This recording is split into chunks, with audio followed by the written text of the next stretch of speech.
me and Frank, I first got together with him in '85 in Japan. And boy, you talk about a hot commodity. Holy smoke. You talk about, I never seen nothing like that. Wow. I'm like, holy smokes. And he was making 14 grand a week. It was the tour that hit, and this is my first tour in Japan. Him and Snuka, it was the one where they walked off. They walked away from the money on the train. You right, guys I've heard about that, but tell for people that don't know about it. Tell what happened. What happened was it was a tag team tournament, and him and Snuka were geared up and planned up to win it all.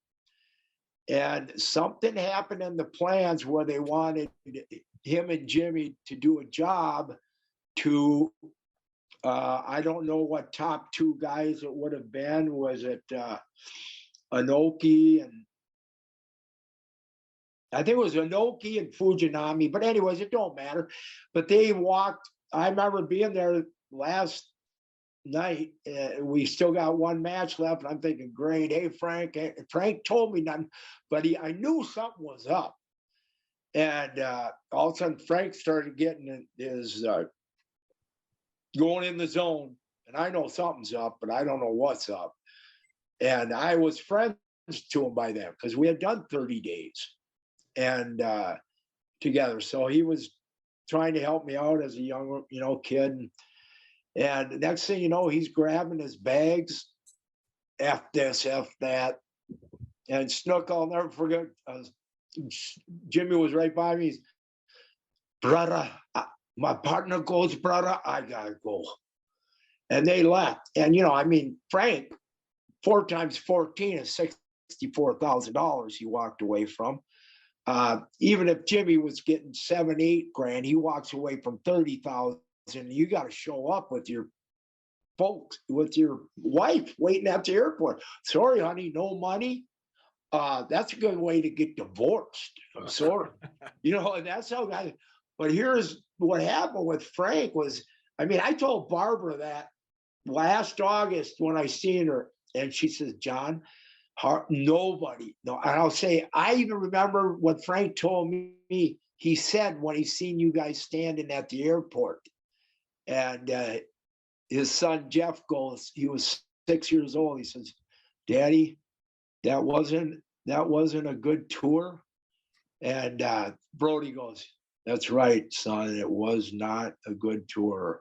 And Barb already knew by over the phone, but it was a real dramatic moment for him and his family. And as you guys know, Brody, that's his kind of story anyways. It would be dramatic because Frank was so dialed into that type of drama in the sports world, and he was just that way. And Snuka, I don't even know what happened to Jimmy, but it wasn't he.